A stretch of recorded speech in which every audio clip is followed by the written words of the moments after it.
통쾌한 것 하나 없는 일상에서 표대를 향한 인생으로. 이것을 지금 듣고 웃으시는 분은 지난 수요일 예배를 참여했던 분인데요, 우리 박민규 목사님이 수요 예배와 금요 예배를 연결해 주셨습니다. 통쾌할 것 하나도 없는 일상을 우리가 살지만 우리의 마음의 목표만은 위대한 표대, 그 표대를 향한 인생으로 살아야 된다는 바로 그런 해석을 해주셔서 제가 참 감사했는데요. 이렇게 시작하고 싶습니다. 얼마 전 목사님 한 분이 제게 유퀴즈 혹시 아시죠? 유재석이 인도한 그 유퀴즈 영상 하나를 공유해 주셨어요. 근데 내용이 뭐냐면 남해에서 행복 베이커리를 운영하고 있는 김상식 씨에 대한, 이름이 김상식 씨더라고요. 그분에 대한 내용이었는데요. 내용이 이렇습니다. 자신의 가난한 시절이 있었는데 배고플 때를 생각하면서 보니까 생각보다 이 시대에 밥을 굶고 다니는 아이들이 너무 많다라는 거예요. 그래서 그 아이들이 자기의 마음에 담긴 것입니다. 그래서 이 아이들을 위해서 내가 할 수 있는 일이 뭘까 고민하다가 이렇게 마음을 먹었던 것입니다. 하루 지나 남는 빵, 그런 빵 나눠주는 것도 참 중요하지만 내가 이 아이들에게 좋은 것을 좀 주고 싶다. 그래서 매일 새벽 일찍 일어나서 크림빵은 날씨에 상할까 봐 크림빵을 제외하고 소보루빵하고 그 다음에 카스테라, 이것을 만들었다는 겁니다. 그리고 그 빵을 자신의 가게 문 앞에 두고 혹시 아이들이 급하게 먹다가 체할까 봐 그 옆에 요구르트도 같이 두었다는 거예요. 그리고 이렇게 편말을 붙여놨습니다. 밥 굶지 말고 빵 먹고 가라. 하나씩만 가져가라. 오늘도 힘내라.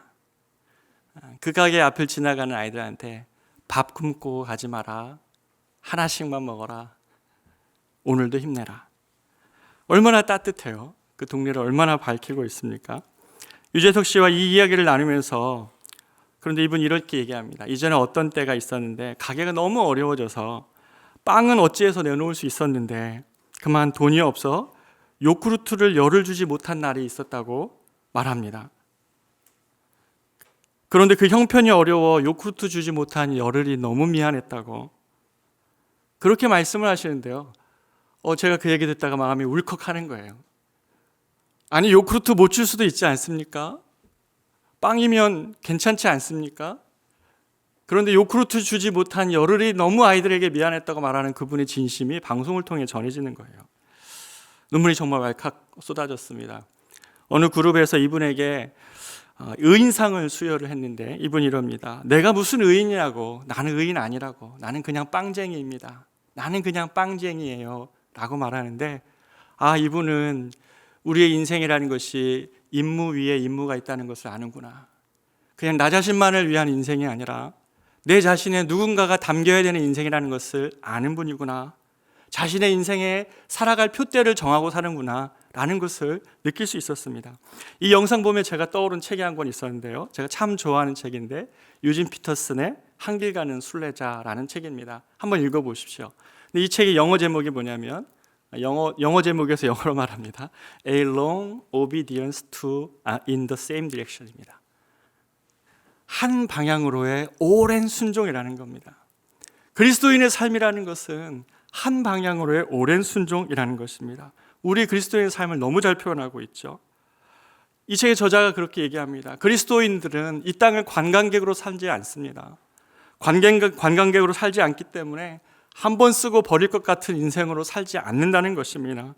한 방향으로 꾸준히 살아내는 것, 한 방향을 정하고 그 안에 진심을 담아내며 살아가는 것이 그리스도인의 삶이라고 이렇게 말하고 있는 것입니다. 행복 베이커리의 사장님이 하나님 아는 분인지 저는 잘 모르겠는데, 그러나 인생의 소명을 발견하고 한 방향으로 오랜 순종하는 삶을 이분이 살고 계셨다는 것이죠.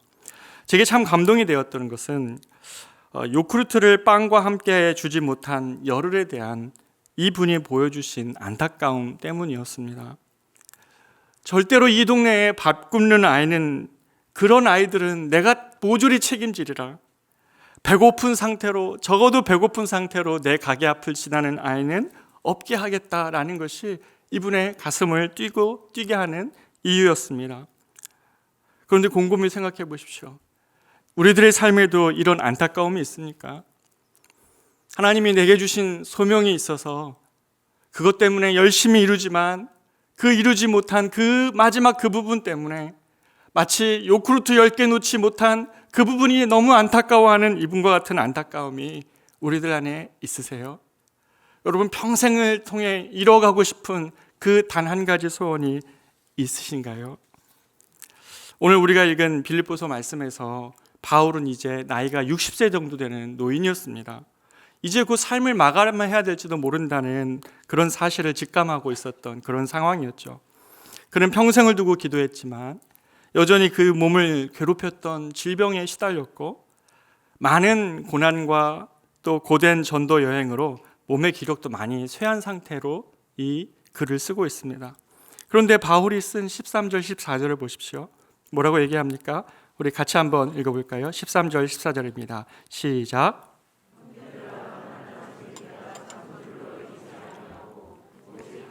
뒤에 있는 것은 잊어버리고 앞에 있는 것을 잡으려고 표대를 향하여 그리스도 예수 안에서 하나님이 위에서 부르신 부름의 상을 위하여 달려가노라. 아멘.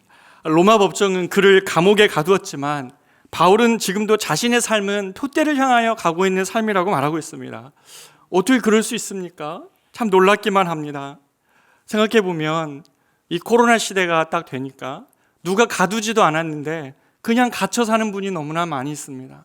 사람들과 단절되다 보니, 모임에 사람들과 만나지 못하다 보니, 그냥 누가 가두지도 않았는데 그냥 내 삶은 왜 이렇게 갇혀 있지? 너무너무 답답한 그런 현실을 사는 분들이 너무나 많습니다. 그러나 바울 사도의 마음은 그가 갇혀 있는 감옥의 두려운 현실이 바울의 마음을 가두지 못했습니다.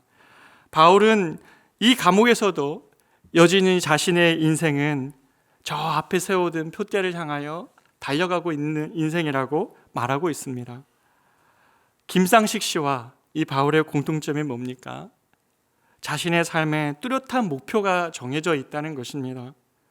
그 뚜렷한 목표 때문에 열흘 동안 아이들에게 빵과 함께 요구르트를 주지 못한 것이 안타까워서 그 마음을 표현하는 그것이 많은 사람들에게 감동을 주지 않았습니까? 한 방향으로 가려고 하는 그의 열심이 누군가에게는 희망이 되고 누군가에게는 가슴 따뜻하게 하는 위로가 되었습니다. 바울 역시 이 뚜렷한 자신의 인생 목표, 내 앞에 세운 표대를 향한 그의 달려감이 많은 그리스도인들에게 도전이 되고 그가 그렇게 정한 자신의 인생 때문에 그가 어떤 삶에 처해든지 간에 그 현실이 그를 무너뜨리지 못했습니다. 그럼 여기서 바울 사도가 자신의 인생에 세운 표대가 뭡니까? 오늘 본문에서 바울 사도는 이 표대가 무엇인지 정확하게 말해주지는 않습니다.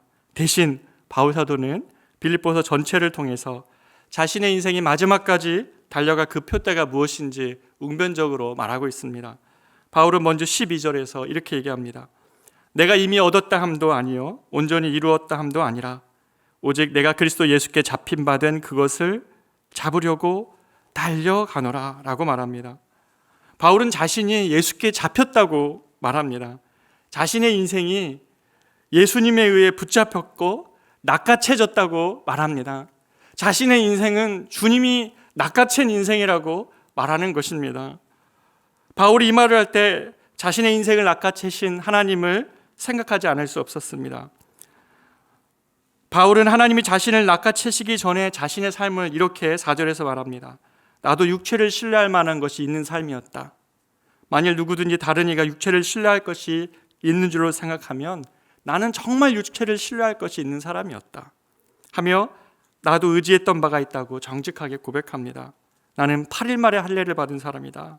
선택받은 이스라엘 백성이었고 그 중에도 명문 베냐민 지파였다. 율법으로 말하면 나는 율법을 온전히 지킨 바리새인이었고 바리새인들의 열심으로 공동체의 순결을 위해 교회를 핍박했던 그리스도를 잡아 죽였던 사람이다. 율법의 의로도 흠이 없었다. 그런데 내가 의지했고 내 편에서 마련해서 하나님께 인정받고자 했던 모든 열심이 이상하게도 그것을 하면 할수록 그렇게 하면 할수록 내 인생의 배경이 되어줄 줄 알았고 내 인생의 힘이 되어줄 줄 알았던 그것들을 향해 열심을 내면 낼수록 나는 은혜의 주님과는 멀어졌다고 말하는 것입니다. 다메섹에서 주님이 잘못된 방향으로 열심을 내고 있는 내 삶, 내 인생을 주님이 낚아챘다. 힘을 다하면 다할수록 예수님이 십자가에서 멀어지고 있는 내 인생을 붙잡아 주셨다고 말하고 있는 것입니다. 교회를 핍박하기 위하여 다메섹으로 가고 있는 그 길에서 주님이 나를 낚아채 주셨다고 감격적으로 말하고 있는 것이죠. 여러분, 인생의 가장 큰 실패가 뭡니까? 과정 중에 미끄러짐은 실패가 아닙니다. 다시 오르면 됩니다. 문제는 뭡니까? 내가 원하는 지점에 다다르게 해줄 줄 알았던 이 사다리가 그만 잘못된 곳에 놓여져 있다는 사실을 제일 마지막 계단에서 아는 것입니다. 열심으로 달려갔고 내 꿈으로 성취로 이끌어줄 줄 아는 그 사다리라고 생각했는데 마지막 계단에 가보니 내가 원했던 지점이 아니었을 때, 그때만큼 인생의 실패가 어디 있습니까? 바울은 자신의 인생이 파산되기 전에 자신을 낚아채 주신 주님이 너무나 감사했습니다. 그리고 한때는 교회를 위하여 핍박자였던, 살인자였던 그를 돌이키셔서 감당할 수 없는 은혜로, 감당할 수 없는 십자가의 은혜로 자신을 사로잡으신 그 주님, 그 사도로 불러주신 주님이 너무나 감사했던 것입니다. 그래서 그는 이 주님께 자신의 인생의 표대를 세우며 이렇게 말했습니다. 빌립보서 1장 20절, 21절입니다. 빌립보서 1장 20절, 21절에서 이렇게 말합니다. 나의 간절한 기대와 소망을 따라 아무 일에든지 부끄러워하지 아니하고 지금도 전과 같이 온전히 담대하여 살든지 죽든지 내 몸에서 그리스도가 존귀하게 되려 하느니 이는 내게 사는 것이 그리스도니 죽는 것도 유익함이라. 살든지 죽든지 내 몸에서 그리스도가 존귀하게 되게 하는 것, 바로 그것을 자신의 인생의 표대로 삼은 것입니다. 내가 어떤 일을 하는지가 중요한 것이 아니라 내 마음 안에 나의 인생을 송두리째 바꿨던 그 주님, 나의 인생을 낚아채셨던 그 주님을 위해 어떻게든지 내 몸에서 그리스도가 존귀 여김을 받기를 소망하는 삶, 그것을 자신의 인생의 표대로 삼은 것입니다. 나의 간절한 기대와 소망이 있다면 나를 낚아채셔서 그리스도의 것 되게 하시면서 복음을 전하는 자로 살게 하시는 그 주님의 기쁨이 되고 싶은 것, 주님의 기쁨이 되고 싶은 것, 무엇을 하든지 어떠한 자리든지 간에 그 자리보다 내 마음의 중심이 그리스도의 기쁨이 되고 싶은 것, 그것을 자신의 인생의 소망의 목표로 세운 표대였습니다. 사랑하는 여러분, 여러분은 어떻습니까? 어떤 일을 하느냐에 대한 여러분의 지나친 관심이 하나님의 은혜에 대한 감격이 사라지는 이유가 될지 모르겠습니다. 사도 바울은 그가 감옥에 있든지 간에 저 어떤 정말 평탄한 자리에 있든지 간에 그가 풍파를 만났든지 간에 어떻든지 간에 자신의 인생을 통하여 그리스도가 존귀케 되면 그것으로 족한 것, 바로 그러한 삶을 살아내려고 몸부림쳤습니다. 여러분도 한때 그러지 않았습니까? 한때 나의 인생을 낚아챈 주님 앞에 너무나 감격스러워서 주님, 나도 주님의 기쁨 되고 싶습니다. 주님이 나를 위하여 그렇게 하셨다면 나도 주님을 위하여 그렇게 살고 싶습니다라고 고백했던 적 있지 않으세요? 얼마 전 순장님들과 교구 모임을 진행을 했습니다. 그러면서 이 바울의 꿈을 이야기하면서 자신의 인생의 꿈이 있었다면 그것이 무엇인지 나누어 보는 시간을 가졌습니다. 순장님들 이야기를 한 분 한 분 이야기를 듣는데 참 좋았습니다. 그런데 한참을 듣다 보니까 갑자기 서글픈 마음이 들었습니다. 어떤 분은 뭐라 하시냐면, 목사님, 제 나이가 되면 이제 꿈이란 건 없어요 라는 것이에요. 무슨 꿈을 얘기하세요? 그거 생각해 본 지 너무 오래됐습니다 말하고, 어떤 분은 목사님, 저도 한때 주님을 위해 그런 꿈을 꾸었다고 이야기하기도 하셨습니다. 모두가 다 과거형이셨어요. 꿈이라는 것은 미래형인데 미래를 위한 어떤 꿈이 없었습니다. 그런데 한 순장님이 제게 물으시는 거예요. 그러면 목사님의 꿈은 뭡니까? 목사님의 꿈은 뭐예요? 라고 질문하시는데 제가 예상치 못한 그런 반격에 계속 우리 순자님들 꿈이 없다고 막 그 과거형 꿈이라고 막 그러고 있는데, 그런 목사님 꿈은 뭐예요? 이렇게 얘기하시는데, 제가 흠칫 당황하면서 잠시 머뭇거리다가 갑자기 제 마음에 제가 이렇게 말을 했습니다. 다시 한번 부흥을 보는 거예요. 다시 한번 부흥의 때를 보는 거예요 라고 답하게 됐습니다. 사실은 길게 생각해 보지 못한 답이었습니다. 순장반은 그대로 끝났고 순장반을 마치고 기도하는데 갑자기 가슴이 벅차오르는 거예요. 오래전에 마음에 품고 있었던 소망이었는데 목사로 섬기면 섬길수록 교회와 우리의 현실을 보며 이 부흥의 때에 대한 이것이 너무 요원해 보이기만 했던 것이 사실입니다. 그냥 포도즙 틀에서 맞지도 않는 그 밀을 까부르면서 불의한 현실에 개입하지 않는 주님을 향한 불평만 하고 있었던 기도원, 그것이 나의 모습 같았기 때문입니다. 혹시 이것이 여러분의 모습 아닙니까? 포도주 틀에서 맞지도 않는 밀 까부르면서 불의한 현실에 개입하지 않는 주님을 향한 불평만 갖고 있는 그것이 우리의 모습은 아닌가요? 바로 그랬는데, 그런 심정이 저였는데 주님이 코로나로 인해 모든 것이 불확실한 이때에 부흥을 위해 기도하시게 한 것이 얼마나 감사한지, 이 꿈을 다시 회복하게 한 것이 얼마나 감사한지 몰랐습니다. 생각해보면 이 부흥이 정말 필요합니다. 우리 다음 세대 때문에 더욱 그렇습니다.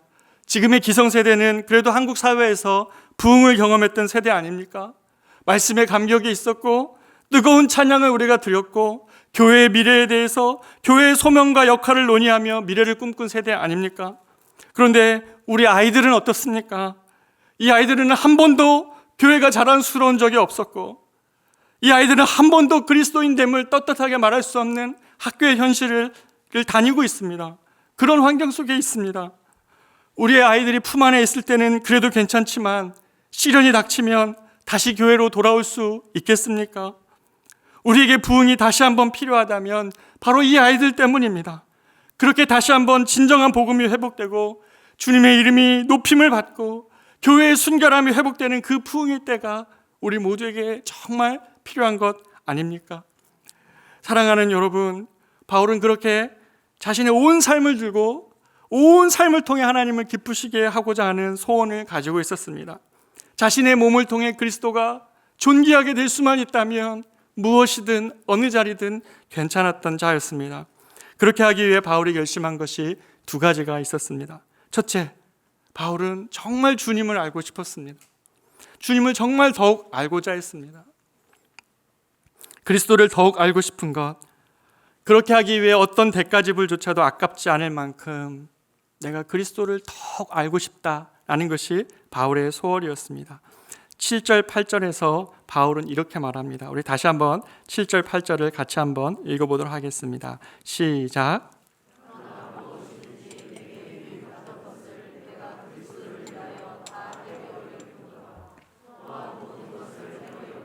내 주 그리스도 예수를 아는 지식이 가장 고상하기 때문입니다. 아멘. 그리스도 예수를 아는 지식이 가장 고상함이라는 이 단어가의 원의미를, 이것은 원의미를 다 담지 못하고 있는 것 같습니다. 원어적으로 보면 예수를 아는 것은 모든 것을 뛰어넘는 위대함이다라는 단어로 쓰여져 있습니다. 고상함이나 정도가 아니라는 것이죠. 예수를 안다는 것은 오늘날로 말하면 게임 체인저다. 우리의 인생의 게임 체인저라는 것입니다. 결정적으로 바꾸는 능력이라는 것입니다. 바울 자신의 경험을 비추어 볼 때 그랬습니다. 바울이 열정이 없는 사람입니까? 그는 열정이 있었던 사람입니다. 그는 최선을 다해 인생을 살았습니다. 그의 가문의 배경은 훌륭했고 그는 많은 것을 성취한 자였습니다. 그런데 지금은 바울은 단순히 손익 계산해서 내가 예수님을 아는 것이 더 낫겠다고 말하는 것이 아니라, 예수님이 내 인생에 더 나은 동아줄이라고 말하는 것이 아닙니다. 그는 자신의 삶의 의지가 되었고 자신이 나의 배경이 되어줄 줄 알았던 그 모든 것이 정작 내가 주님의 은혜의 손을 붙잡는 것에는 방해가 되고 있었다는 사실을 알았기 때문에 그것들을 배설물로 여기겠다고 말하고 있습니다. 왜냐하면 예수님을 알지 못했을 때 그것을 붙잡고 살다가 자신의 인생이 그것으로 성공의 사다리를 타고 올라가고 있는 줄 알았지만 그것들이 예수의 은혜로부터 멀어지고 있다는 것을 알게 되었을 때 내가 얼마나 주님으로부터 멀어지고 있는 자신의 현실을 보았기 때문입니다. 그래서 이 바울은 자신을 송두리째 바꾼 사건, 예수를 아는 것, 예수님을 아는 것을 더 원했습니다. 그 예수님을 알게 되면 예수님을 알아갈수록 자신의 인생이 송두리째 바뀔 것을 알았기 때문입니다. 지난주에 대면 신방이 이제 가능해지면서 이제 70대 되신 저희 교구 안에 시니어 성도님 집을 이렇게 찾아뵙게 되었습니다. 평생을 꿈꾸던 그 아파트 계약이 갑자기 문제가 생겨서 계약금을 송두리째 날리게 되었고, 그 이후에는 유방암을 진단받아 항암을 하시는 그런 형편을 두고 제가 기도해 왔던 터라 대면 신방이 열리자 바로 찾아뵐 수 있었습니다. 그런데 위로를 드리러 갔던 그 신방에서 제가 참 은혜를 많이 받고 돌아왔습니다. 집사님이 이렇게 말씀하시는 거예요. 목사님, 사실 우리의 형편 보여드리고 싶지 않아서 부끄러워서 오시라고 못했어요. 항암 때문에 빠져버린 머리는 수건으로 감싸시고 그렇게 말씀하시는 집사님의 모습이 그런데 하나도 초라해 보이지 않았습니다. 평생을 꽃을 키우시면서 살아오신 분이고, 그래서 목소리에도 차분함과 신실함이 굉장히 묻어나는 그런 분이셨어요. 그런데 제가 이분이 젊으셨을 때 남편을 사별하신 것을 알기 때문에 제가 이렇게 말씀을 건넸습니다. 집사님 많이 힘드셨죠? 집사님 많이 너무너무 힘드시죠? 라고 이렇게 물었는데 돌아오는 대답은 목사님 아니에요. 목사님 그렇지 않아요. 모든 것이 감사해요. 이렇게 얘기하는 것입니다. 제가 그래서 되물었습니다. 뭐가 감사하세요, 집사님? 뭐가 감사하신데요? 그랬더니 집사님이 이렇게 얘기합니다. 목사님, 암이 내 딸에게 오지 않아서 감사해요. 오래 산 제가 아픈 것이 감사해요. 라고 말씀하시는 거예요. 아니 이게 뭐가 감사한 일입니까? 근데 집사님 계속 이어갑니다. 돈은 2년 넘게 꽃을 팔아야 할 돈을 다 잃었지만 보세요. 오늘 제가 먹고 싶은 거 못 먹는 거 하나 없어요. 아프다고 주위의 믿음의 식구들이 친구들이 놓고 가고 보내주는 그 과일 선물도 많고요. 그분들의 따뜻한 사랑을 받았어요. 저는 이 모든 것이 너무너무 감사해요. 그러면서 얘기합니다. 목사님, 요즘 개척 준비하신다고 많이 힘드시죠? 괜찮아요. 모두 잘 될 거예요. 하나님이 함께 하시잖아요.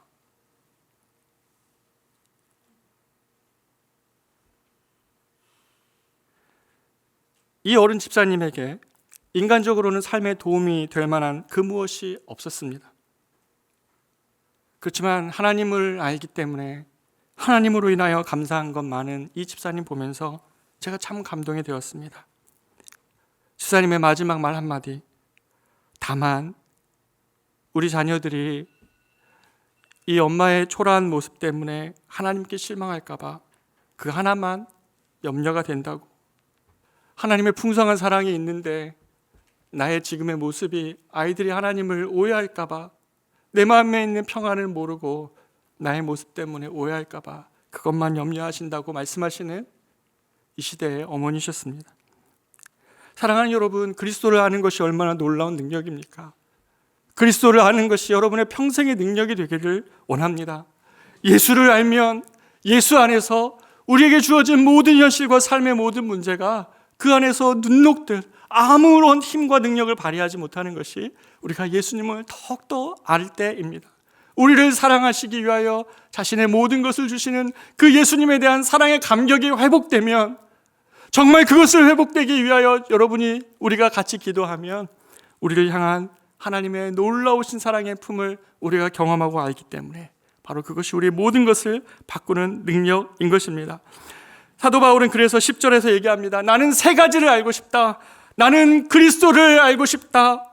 나는 그 부활의 권능을 알고 싶다. 그리고 나는 예수의 고난에 참여하면서 하나님과 교제하게 되는 그 펠로십, 하나님의 동역자 되는 것을 알고 싶다라고 사도 바울은 정말 알고 싶다고 말하고 있는 것입니다. 바울은 그렇게 주님을 알아가고 또 알아간 만큼 주님을 닮아가면서 마침내 자신을 통해 주님이 존귀 여김을 받는 것, 이것이 바울의 소원이었습니다. 모든 변화가 이 주님을 알므로부터 시작되었기 때문에 바울은 평생 이 주님을 더욱 알아가고 싶었습니다. 어떠한 환경에 있든지 어떠한 상황에 있든지 그 예수를 더욱 알고 싶은 것이 바울의 소망이었습니다. 둘째로 마지막에 사도 바울은 주님의 기쁨이 되고 싶어서 사도 바울은 마지막에 빛날 표대를 세웠습니다. 바울은 세월이 흐르고 나이를 먹어갈수록 더 겸손히 자신을 표현했죠. 우리가 잘 아는 것처럼 나는 사도 중에 제일 처음에는 자신의 사도권을 주장하다가 마지막에는 나는 괴수 중에 괴수라. 죄인 중에 죄인 중도 아니고 괴수 중에 괴수다. 이렇게까지 자신을 겸손하게 표현했지만 사실 사도 바울은 위대한 사도였습니다. 바울로 인해 소아시아와 유럽 일대에 복음이 전해졌죠. 수많은 교회들이 세워지는 놀라운 일들도 있었습니다. 그런 노사도가 이제 감옥에 갇혀 있습니다. 이제는 좀 쉴 때도 된 것 같고 몸에는 가시와 같이 평생 그를 찌르는 병으로 인한 고통도 있었습니다. 그럼에도 불구하고 바울이 뭐라고 얘기합니까? 내가 이미 얻었다 함도 아니요 온전히 이루었다 함도 아니라 오직 내가 그리스도 예수께 잡힌 바 된 그것을 잡으려고 달려가노라 라고 말합니다. 14절에서는 표대를 향하여 그리스도 예수 안에서 하나님이 위에서 부르신 부름의 상을 위하여 달려가노라. 또 달려간다고 말합니다. 12절도 달려간다, 14절도 달려간다라고 말합니다. 아니 이제 좀 쉬고 삶을 정리해도 되지 않습니까? 그런 삶을 살 충분히 자격이 있는 바울이지만 그는 나는 아직 온전히 이룬 것이 아니기에 마지막까지 달려가겠다라고 말합니다. 그래서 바울은 춥고 음습한 지하 감옥에서도 자신이 개척한 교회 성도들을 돌아보며 눈물로 그들을 위해 그 차가운 바닥에 무릎 꿇고 자신의 생명이 있는 한 자신이 개척한 그 성도들을 위하여서 눈물로 기도하는 무릎을 꿇었고 그들을 권면하기 위해 흐린 불빛 아래서도 편지를 쓰기도 했고 자신을 찾아오는 이들에게 복음을 전했습니다. 아들과 같은 디모데에게는 에베소 교회를 섬기다가 복음을 위하여 고난을 받으라, 복음을 위하여 고난을 받으라라고 권면할 정도로 여전히 사도 바울의 마음은 뜨거웠습니다. 못다한 소명이 있기에 일찍 만족하지 않고 끝까지 최선을 다하려고 했던 것이 바울이었습니다. 바울이 자신의 삶을 경주하는 삶으로 묘사했는데 이 달려감이란 것은 바로 피니시 라인을 앞두고 끝까지 달려가는 100m 달리기 하는 선수가 마지막에 그 한 걸음을 위하여서 피니시 라인을 위해서 자신의 머리를 쭉 빼고 마지막에 그 라인을 통과하고자 하는 모습을 상징하는 단어입니다. 마지막까지 그 피니시 라인을 닿기 위하여 최선을 다하고 싶다. 내 인생 그렇게 살고 싶다고 말하는 것이죠. 바울이 왜 이렇게 삽니까? 바울이 왜 이렇게 마지막까지 최선을 다하려는 삶을 삽니까? 누가 뭐라 하지도 않았고 그 정도 적당하게 살아도 되는데 왜 이렇게까지 피니시 라인을 끝까지 최선을 다해 달려갑니까? 오직 한 가지, 자신을 위해서 부르신, 내 인생을 위해 부르신 그 누가 아니라 옆 사람과 경쟁하는 것도 아니라 오직 나를 위하여 부르신 하늘의 부르심이 그에게 있었기 때문입니다. 하나님이 적어도 나에게 맡기신 일이 있었기 때문에, 나를 믿고 신뢰함으로 맡겨주신 일이 있기 때문에 세상이 어떻게 평가하든지 간에, 자신의 죽음을 세상이 뭐라 말하든지 간에 오로지 주님 앞에서 마지막 순간에 내가 열심히 살아낸 그 인생을 주님 앞에 안겨서 위로받고 싶었기 때문입니다. 주님의 기쁨이 되고 싶어서 최선을 다한 그 삶을 향한 주님의 위로와 상급을 그는 바라보고 있었기 때문입니다. 사랑하는 여러분, 무엇을 해도 좋습니다. 어떤 자리여도 좋습니다. 그러나 인생의 중간에 사라져버릴 목표를 가지고 인생을 살면 안 됩니다. 그래서 환경이 바뀌어버리면 아무것도 아닌 것들을 최종 목표로 삼고 살아가면 안 됩니다. 무엇을 해도 좋습니다. 그러나 인생의 마지막에서 빛날 목표, 주님께서 우리의 삶을 통해 존귀 여김을 받으시고 주님을 기쁘시게 하는 삶이 우리의 표대가 되었을 때에 바로 이 김상식 씨처럼 아이들에게 요구르트 열을 주지 못한 그것에 대한 안타까움 같이 하나님이 적어도 내게 맡겨주신 삶의 자리, 그리고 하나님 적어도 나에게 맡겨주신 그 일에서 최선을 다해 살면서 차이를 만들어내고 최선을 다해 살면서 주님이 드러나게 하기 위하여서 우리 삶을 드릴 때에 교회에 대해서 실망하고 그리스도인들에 대한 실망을 가득 안고 있는 이 세상에서 우리가 차이를 만들어낼 수 있지 않겠습니까? 마지막으로 오늘날 우리들과 우리 아이들 모두가 필요한 사회를 살고 있습니다. 굉장히 필요한 사회에 살고 있다는 것이죠. 필요사회라는 책에서 저자가 이렇게 얘기합니다. 오늘날은 긍정 과잉의 시대라고. 핵심 질문이 이렇다는 겁니다. 세상의 핵심 질문이 우리를 향해서 모든 것이 가능한 시대인데 너는 뭐하고 있니? 모든 것이 가능한 시대인데 너는 뭐하고 있니라는 질문에 너무 피곤하고 불행하다는 것입니다.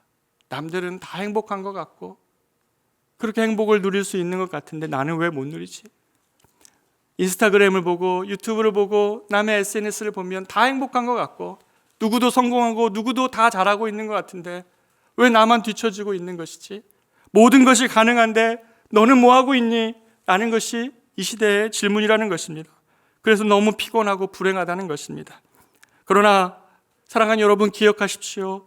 그리스도인들은 모든 것을 다 하고 모든 것을 다 잘하라고 부르심 받은 사람들이 아닙니다. 모든 것을 잘할 필요도 없습니다. 우리가 이 덫에 빠지면 계속 한없이 불행해집니다. 다만 그러나 하나님이 나에게 하라고 맡기신 것들은 찾아야 됩니다. 하나님이 나에게 하라고 맡기신 것을 찾고 그것을 감당하기 위해 최선을 다해 차이를 만들어내고 우리 삶을 드리면 그렇게 한 방향으로 오래 순종해 가면서 감동을 주는 인생, 그렇게 살아가면 하나님은 우리 삶을 향해 잘했다. 너의 그런 삶 가치 있다. 네가 나를 위해 감당하고 있는 그 작은 일, 때론 그 어려운 일 감당하는 것 때문에 주님이 고맙다. 내게 맡긴 일을 잘 해줘서 고맙다라고 말해주시는 것입니다. 코로나로 인해서 여러분 무기력에 빠져 있지는 않습니까? 아무도 가둔이 없지만 갇혀 있다고 느끼진 않습니까?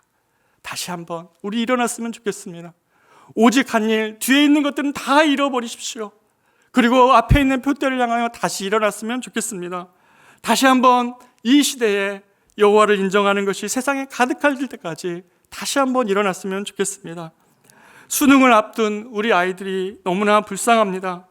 뭐든 다 할 수 있는 시대에 아무것도 할 수 없는 것 같은 자기, 시험에 실패하면 미끄러져서 자신의 인생이 낭망할 것 같아서 그렇게 목숨을 끊어야 될까 말아야 될까 고민하는 아이들이 많다는 이야기가 너무나 안타깝습니다. 그러나 이 아이들에게 우리 그리스도인들은 적어도 이렇게 얘기해 줬으면 좋겠습니다. 괜찮아. 하나님이 내게 맡겨주신 일을 하면 돼. 그러니 힘내렴. 주님이 함께 하실 거야. 그렇게 말해주면서 이 아이들을 향해 하나님이 맡겨주신 일들을 감당할 만큼 시험 치를 수 있게 해달라고 그렇게 기도해 줬으면 좋겠습니다. 그래서 하늘에서 부르신 이 부름의 상을 위하여서 우리 모두가 다 같이 다시 한번 뛸 수 있는 우리 모두 되었으면 좋겠습니다. 기도하겠습니다.